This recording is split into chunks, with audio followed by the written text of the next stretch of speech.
Welcome to SpireHelm, a world of darkness, mysticism, and adventure.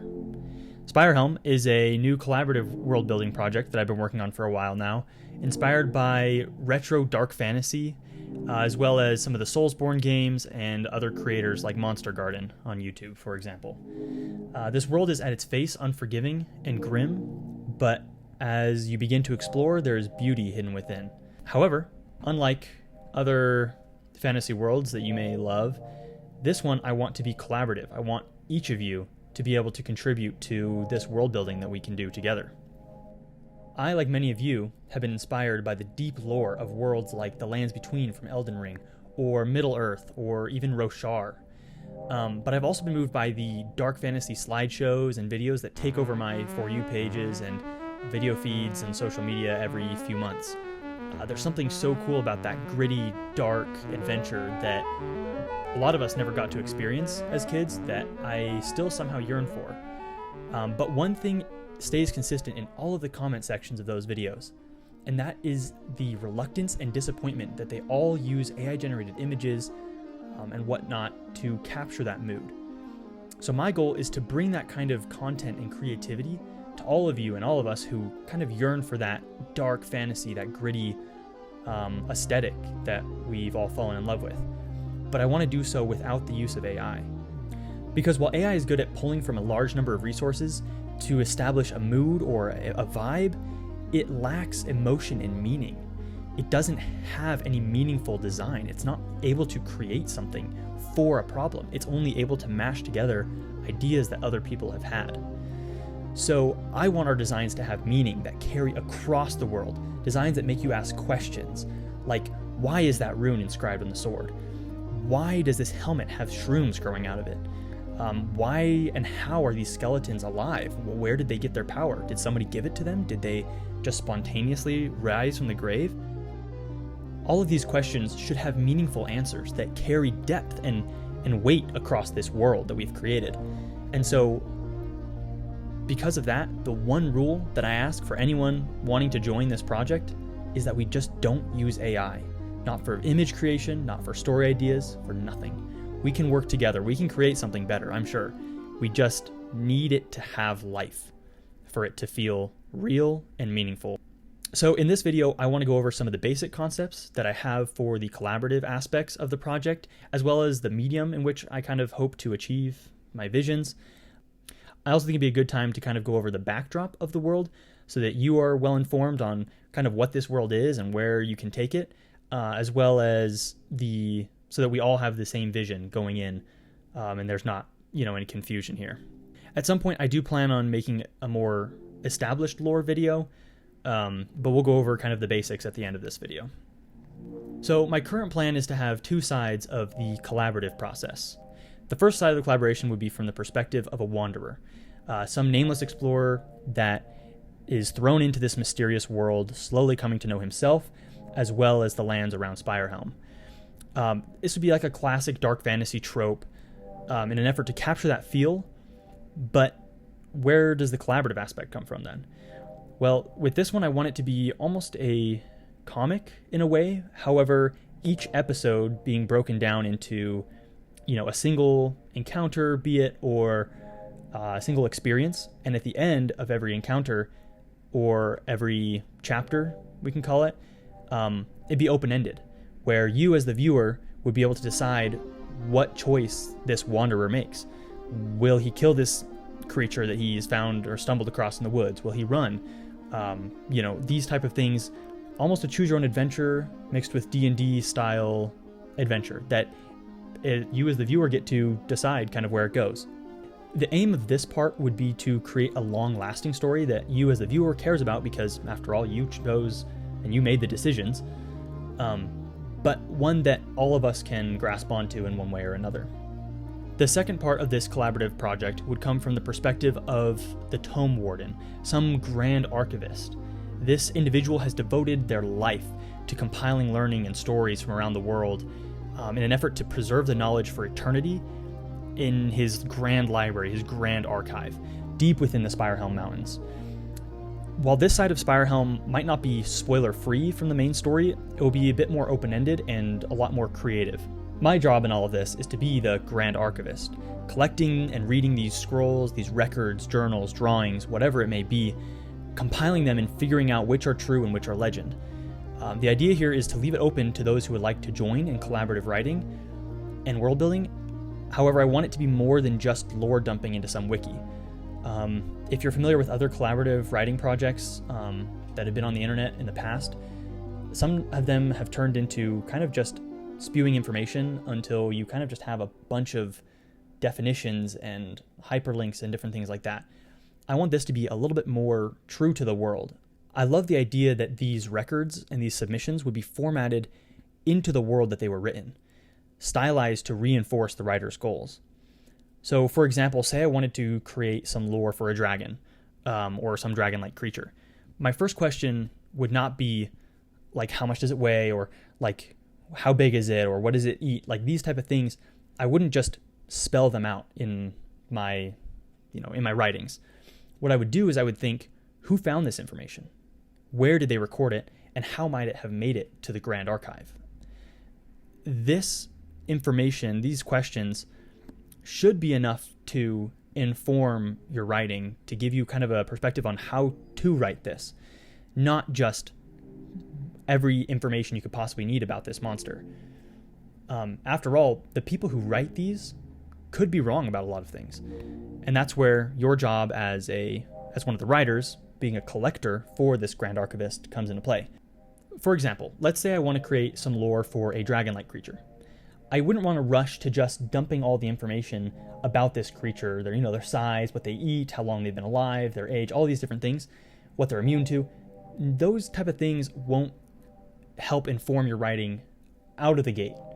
What you should be thinking about is, who found this information? Who wrote this down? Where did they write it?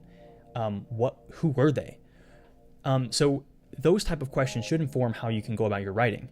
For example, if this was a journal from an adventurer, it might be different than a detailed hunting guide from a dragon slayer. So let's say we go with this dragon hunter. We want to make our writing through the perspective of this dragon hunter. Let's say he's taking notes as he's going hunting. Let's call him Jakem the Scaled. This traveler, this hunter, writes down details about his dragon as he goes. So he might have some sketches of footprints that he found. He might have some carcasses of creatures that have been eaten by this dragon. And he might even have a couple scales or shed or something of this dragon that he has, drawn into this book, or at least recorded. Then it might be broken up into segments, a day one of the hunt, and saying, okay, well, we've been on this trail of this dragon for 6 hours, and we think we're on the right path. Then day 6, okay, we found his nest, he's out hunting, now we're gonna wait. And then, day 8, the dragon comes back, they fight, and the dragon escapes, and so they wait again. And then maybe the journal ends, only for you to find out as the reader that he died hunting this dragon, but his journal was left behind. So now you as the writer take the place of the collector, and you can write in, this subject was killed by this dragon on this day, and whatnot. And now we have this record that's not just lore about this dragon or this creature. It's more. It's something real that was made in this world, with real designs and sketches and, entries to this journal that feel meaningful. So you could take any lore in this world that you could possibly want and somehow fit it into this box of a real record. Remember, this is an archive that's being collected by some king or one of his servants. And so somehow these records need to make it from the people to the library. And so your job as a collector is to decide how, information about herbs and spices make it to the archive. Spell books is a great example. All of these different things can be somehow formatted to fit into the world, not just the information as it is. Some ideas for some records that you might find in the lands around SpireHelm could look like a journal of someone whose love was taken by the death storms that sweep across the land, or some notes of a scout investigating war preparations for a neighboring tribe, maybe a spell book comprised of notes and instructions on how to perform spells and incantations, maybe an anthology of a group of people compiled by their historians, a lineage of kings and lords in a certain land with birth dates, causes of death, and relations to their successors, or an artificer instructions on how to use his magical devices. So I'm hoping that as we start building a solid background for the world, intriguing stories will emerge by themselves. And as we get more and more records submitted, I will do my best to compile that information and present it to you here on this channel, hopefully drawing connections between different ideas that each of you have. And as much as I'd love to get the Wanderer story started immediately, I think we'll need a little bit more before we can get that one going, just because right now the world is so open-ended. But I think as we start to get little bits of information, like I said, that story will emerge by itself, and hopefully we'll be able to get it launched as soon as possible. So for now, let me read to you the backdrop that I have for the world so far.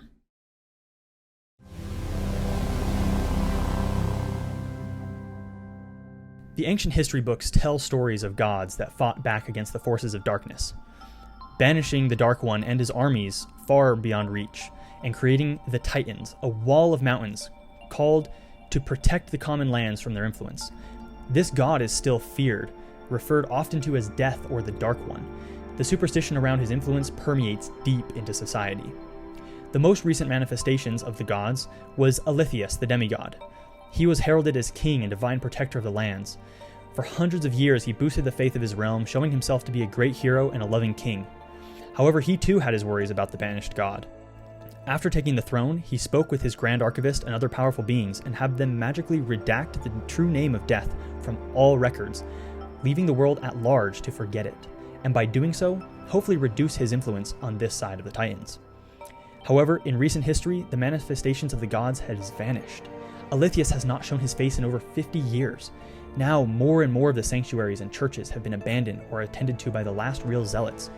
Lesser evils have begun to show their face across the land. Shadows have begun to creep closer. The deep red smoke that had previously stayed west of the Titans now grows over them. Near sunset, the sun dips beneath this smog, casting a deep red light to cover the world for hours before dusk. This has led to an increased frequency of death storms, large barreling clouds of reddish black that spill over the Titans and sweep across the land. Once only a legend, now a frightful rarity, these storms penetrate all surfaces, passing through anything in its path. Not even the strongest of wizards have been known to stop them. Most who are caught in their path are greeted with a swift, but not painless death. Those who are caught on the outskirts of the storms are left deranged, mute, or seemingly lifeless. Many commoners call these beings specters, marked with solid red-black eyes. Many believe that specters now have the eyes of the Dark One himself, and as such are blindfolded in an effort to blind his influence. Those that are too deranged to comply either have their eyes removed and burned, or in extreme cases are put to death, though not through traditional execution. In his efforts to extinguish the influence that the Dark One has on his kingdom, the king demigod has sanctioned a group called the Storm Wardens to travel the land, helping those that are afflicted, or occasionally picking up specters that are beyond help and taking them to an asylum. What they won't tell the commoners is that these asylums are temporary, housing the afflicted only until they get word of a new death storm moving through. Then they will transport them in a wagon to be left in its path. Since the death is instant, it is thought to be an act of mercy. But what even the Storm Wardens don't truly know is that each soul harvested by the death storms fuels the Dark One's power, a catalyst for his inevitable return. So that's really the backdrop for SpireHelm that I have right now, except I expect there to be, a lot more coming soon. We know the vibe of the world to be this dark fantasy. For the most part, 80% of this world is classic fantasy, and the other 20% is unique.